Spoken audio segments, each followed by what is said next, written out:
매년 여름 휴가철을 맞아 이동하는 인구는 약 7,700만 명. 그중에서도 79%는 승용차를 이용해서 휴가를 떠나는데요. 설레는 마음으로 오른 휴가길에서 운전 부주의로 인해 대형 사고를 당하는 경우도 많습니다. 최근 3년간 발생한 여름 휴가철 고속도로 교통사고 수는 약 11만 3,020건, 사망자 수는 약 2,615명에 이르는데요. 사고가 발생했을 때 대처하는 방법부터 안전하게 고속도로를 이용하는 방법까지 안전코리아에서 알아봅니다.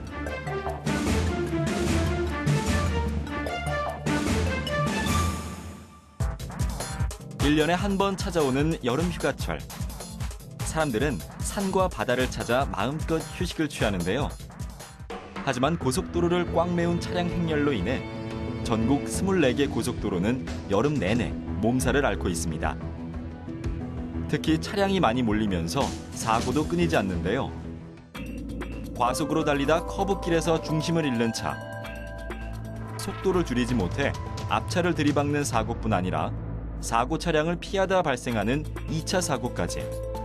또한 졸음운전으로 충돌하고 안전거리를 확보하지 못해 충돌하는 등 즐거워야 할 나들이길이 사고로 얼룩지며 인명피해가 발생하고 있습니다. 지난해 고속도로에서 일어난 사고는 모두 3,231건으로 7월과 8월에만 612건이나 발생하며 다른 달과 비교해 20% 정도 사고가 증가하는 것으로 나타났는데요. 여름 휴가철에 증가하는 고속도로 사고를 예방하려면 우리는 어떻게 해야 할까요? 1년 내내 기다려왔던 휴가 시즌이 돌아왔습니다. 가족들과 함께 집을 떠나 해변이나 계곡을 찾으려면 장거리 여행을 하게 되는데요. 설레는 마음보다 더 중요한 건 고속도로에서 사고를 방지하는 것입니다. 음주운전, 졸음운전, 속도 위반, 그리고 각종 안전수칙을 무시하는 행동들은 사망사고라는 참혹한 결과를 초래하기 때문인데요. 여름 휴가철, 고속도로에서 안전하게 통행하는 방법을 저와 함께 살펴보시겠습니다. 고속도로에서 발생하는 사고 유형을 알아보기 위해 도로교통공단을 찾았습니다. 안녕하세요. 예, 김동훈이라고 합니다. 정화석입니다.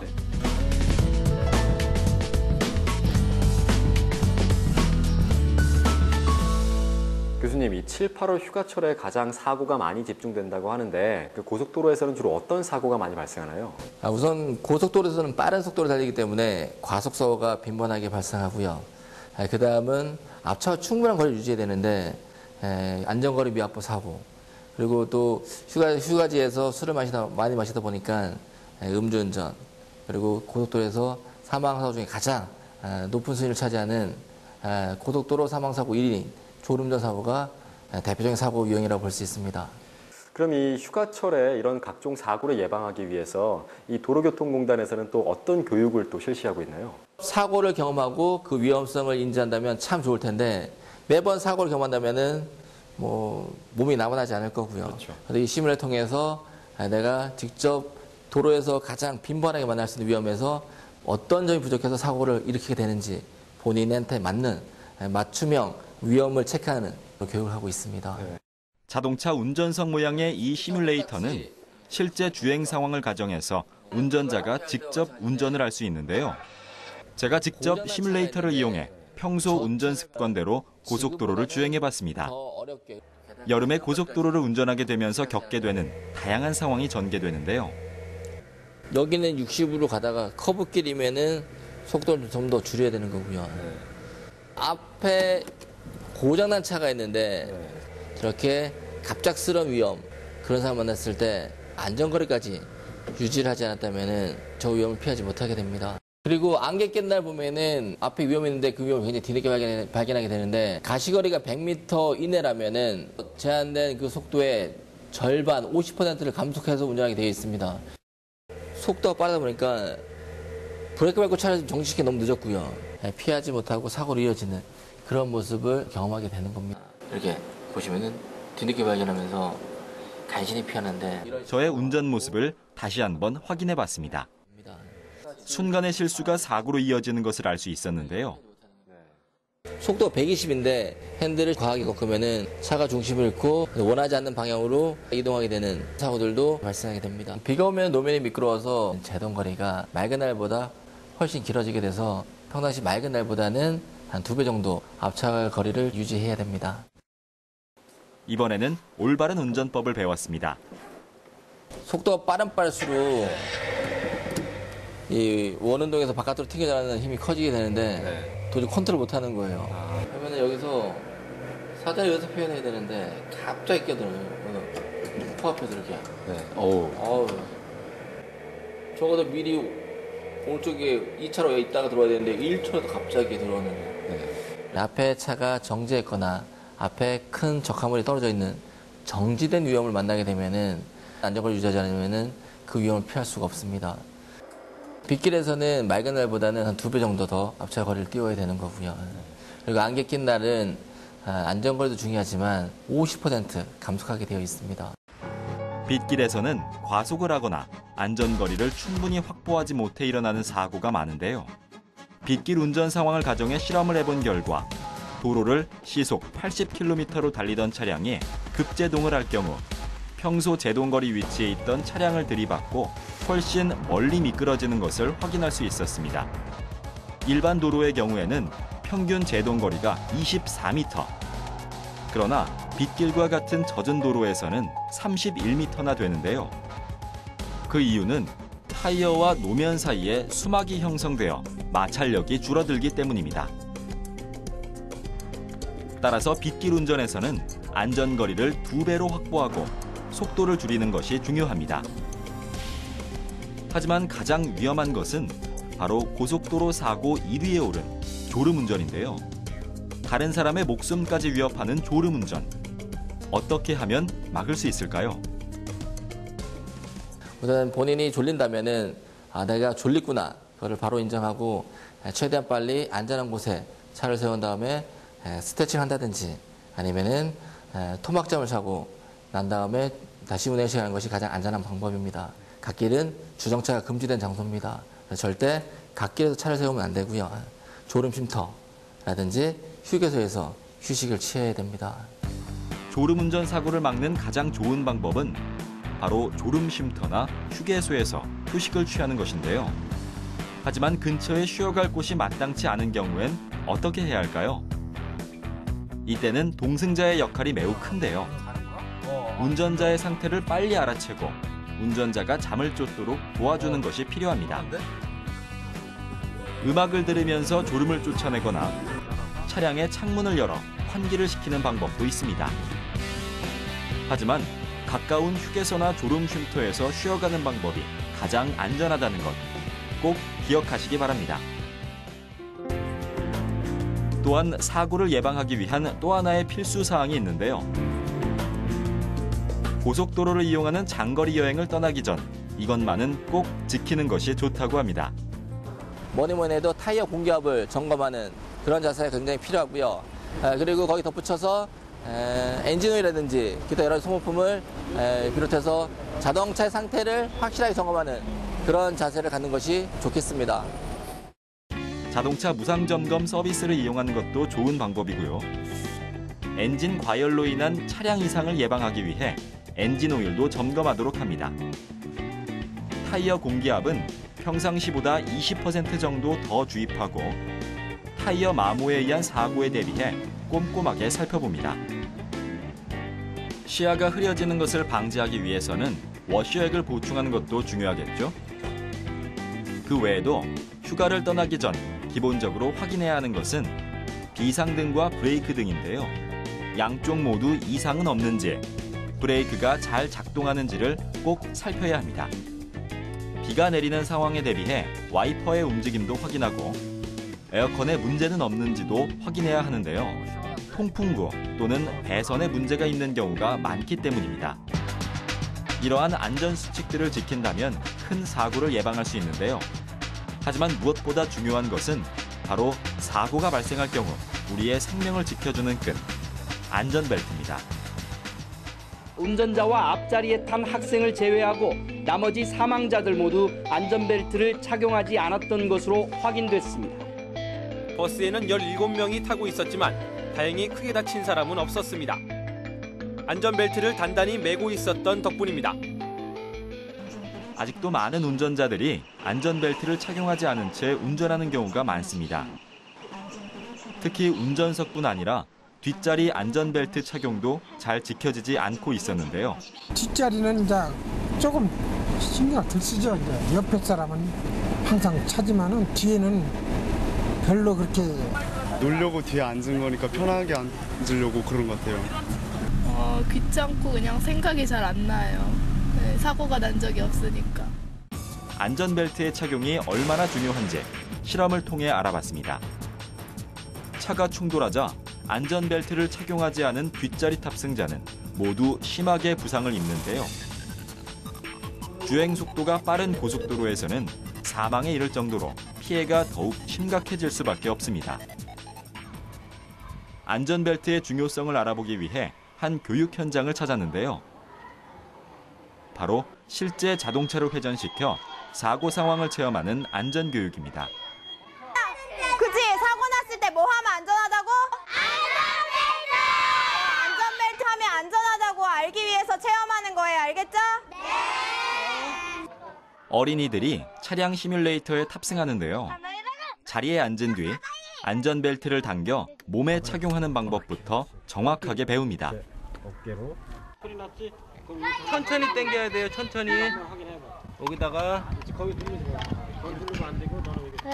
고 확인 이렇게 당겨서 확인해 봐야 돼요. 항상. 차량 시뮬레이터가 회전을 시작합니다. 차량이 반쯤 돌아가 멈춰 서는데 자리에 이탈한 사람은 없습니다. 사고가 나면 차량이 구르는 과정을 재현해 시뮬레이터가 한 바퀴 도는데요. 안전벨트를 착용한 아이들이 안전하게 자리에 앉아 있는 걸 확인할 수 있습니다. 이번에는 한 여학생이 차에 탑승하는데요. 안전벨트를 하지 않은 채 차량을 기울입니다. 안전벨트 안 매니까 어때? 이게 넘어질 것 같고 두려워요. 안전벨트를 하지 않으면 몸이 쏠려 다칠 수 있다는 것을 직접 체험해 본 것인데요. 아무 생각 없이 탔다가요. 그 자동차가 확 돌아가서 천장에 부딪힐 것 같아서 다음부터는 안전벨트를 항상 매고 다녀야 되겠다는 생각이 들었어요. 안전벨트의 중요성을 확실히 깨달은 우리 친구. 버클을 잠그고 줄을 당겨 확인한 뒤 친구에게도 올바른 착용법을 전수해 줍니다. 이거? 차가 한 바퀴 구르는 동안 아이들은 안전벨트에 안전하게 몸을 맡길 수 있었는데요. 안전벨트의 안전성을 다시 한번 실감해 봅니다. 그렇다면 안전벨트의 올바른 착용법과 잘못된 착용법을 알아볼까요? 먼저 안전벨트의 어깨띠를 몸에 맞게 바르게 잡아당긴 뒤 버클에 체결합니다. 이때 어깨띠는 꼬이지 않도록 하고 편편하게 몸을 지지하도록 합니다. 안전벨트에 클립을 꽂아두는 운전자도 종종 볼 수 있는데요. 이렇게 벨트를 느슨하게 착용하면 사고가 발생해도 운전자의 몸을 보호하지 못합니다. 그리고 골반띠가 불편하다고 어깨끈만 두르거나 어깨끈이 불편하다고 따로 빼놓는 것은 몸을 안전하게 지킬 수 없는 잘못된 행동입니다. 조수석 동승자의 경우에도 안전벨트를 착용할 때는 어깨끈과 골반끈이 꼬이지 않도록 주의해야 하고 안전벨트를 매더라도 사고가 발생했을 때 누워있다면 큰 인명피해로 이어진다는 점 잊지 마시기 바랍니다. 안전벨트 미착용으로 인한 사고는 운전자뿐만이 아니라 모든 탑승자한테도 해당이 됩니다. 따라서 차량에 탑승하는 모든 운전자분께서는 반드시 안전벨트를 착용해 주셨으면 합니다.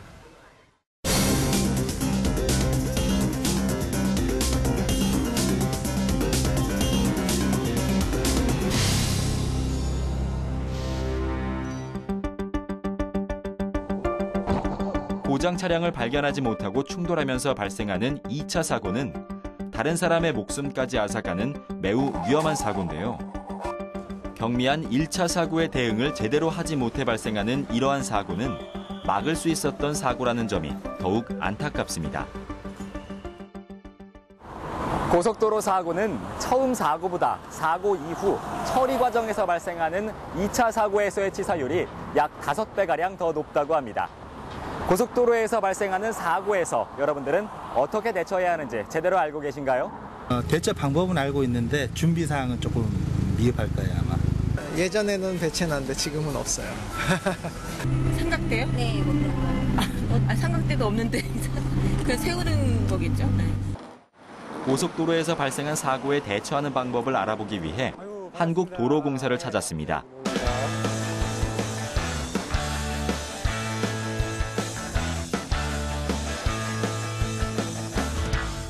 이 여름 휴가철에 고속도로를 운전할 때 가장 중요하게 생각해야 되는 것은 어떤 것들이 있을까요? 휴가철에는 교통량의 증가로 경미한 사고나 고장이 발생하는 경우가 많이 있습니다. 이러한 경우에는 특히 2차 사고에 유념을 하셔야 되겠습니다. 이러한 2차 사고를 예방하기 위해서는 차량을 갓길로 이동한 이후에 삼각대를 설치하거나 트렁크를 열어서 안전조치를 하시고 운전자 등 탑승자는 도로 밖으로 안전하게 대피하는 게 필요하겠습니다. 그렇다면 만약에 사고가 났을 때 갓길로 이동하지 못했을 때는 어떻게 해야 되나요? 후방의 안전조치는 동일하게 하셔야 됩니다. 그리고 나서 운전자와 탑승자는 차량 앞쪽으로 이동하셔서 안전하게 대기하는 게 필요합니다. 고속도로 주행 중 갑자기 차량에 이상이 발생해 도로 한가운데에 정지하는 경우에는 어떻게 해야 할까요? 지금 이렇게 차가 섰어요. 그럼 지금부터는 어떻게 해야 될까요? 차가 갑자기 섰어요. 자, 네. 빨리 안전조치를 해야 될 것 같네요. 네네. 예, 차를 안전한 갓길로 이동한 이후에 네. 빨리 안전조치를 해서 후방 차량이 앞에 고장 차량이 있다는 걸 알리는 게 필요할 것 같습니다. 네. 자, 먼저 비상등을 켜고 네. 트렁크를 열고 예, 내리셔야 되는데 조심할 것은 내릴 때 그 후방 차량이 오는지를 잘 보고 주의해서 내려야 됩니다. 차에서 내릴 때는 후방 차량을 살펴본 뒤 내려야 합니다. 자, 트렁크에 뭐가 있는지 한번 볼까요? 네, 트렁크를 열고 뭘 확인해야 예, 제일 먼저 설치해야 될 게 안전삼각대가 필요합니다. 그리고 불꽃 신호기도 있네요. 이 두 개를 설치하면 되겠습니다. 이 삼각대는 저도 가지고 다니긴 하는데 한 번도 제가 펼쳐본 적이 없거든요. 그렇죠. 보통 사람들이 거의 펼쳐보지 않더라고요. 한번 해보시겠습니까? 네. 삼각대의 설치 방법을 배워봤는데요. 삼각대 하단에 있는 4개의 발을 펼친 뒤 바닥에 내려놓고 삼각대에 상부를 들어 올려 삼각형 모양을 만듭니다. 만들어주면 됩니다. 네. 그렇죠. 누구나 쉽게 설치할 수가 있습니다. 네, 상당히 펼치는 게 쉽네요. 네. 자, 이 삼각대를 차량으로부터 100m 후방에 설치를 해야 됩니다. 100m 후방이요? 예. 그리고 100m 후방에 설치해야 그 지점에서 삼각대를 인지한 차량이 안전하게 이 차량을 피해갈 수가 있기 때문입니다.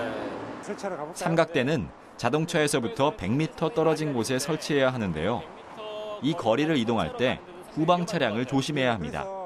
그 후방에 오는 차량들의 상태를 잘 주시하면서 안전하게 이동을 해야 됩니다. 네, 그렇군요. 자, 100m 지점에 왔습니다. 이 후방 차량들이 잘 볼 수 있도록 안전삼각대를 설치를 해야 됩니다.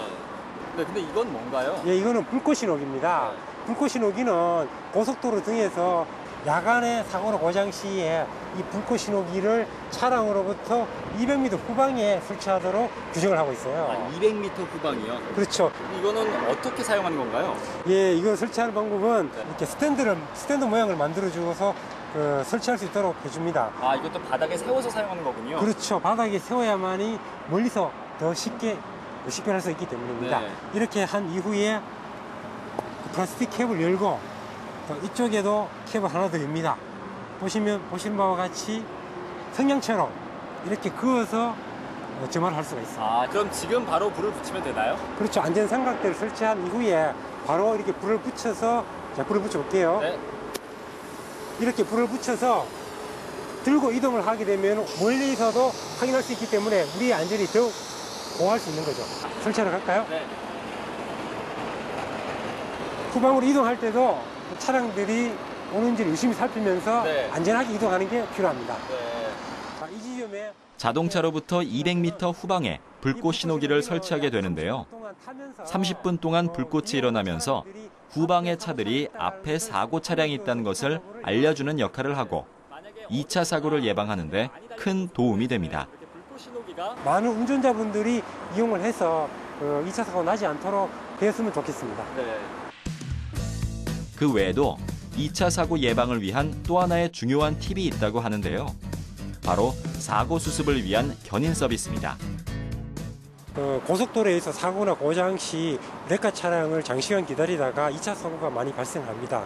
이러한 2차 사고를 막기 위해서 사고나 고장 차량을 무엇보다도 빨리 견인하는 것이 필요합니다. 그래서 긴급 견인 서비스를 도입하게 되었고 그 결과 2차 사고의 많은 감소를 보이고 있습니다. 만일의 사태에 대비한 사고 예방법, 긴급 무료 견인 서비스. 2차 사고 예방에 큰 도움이 되길 바랍니다.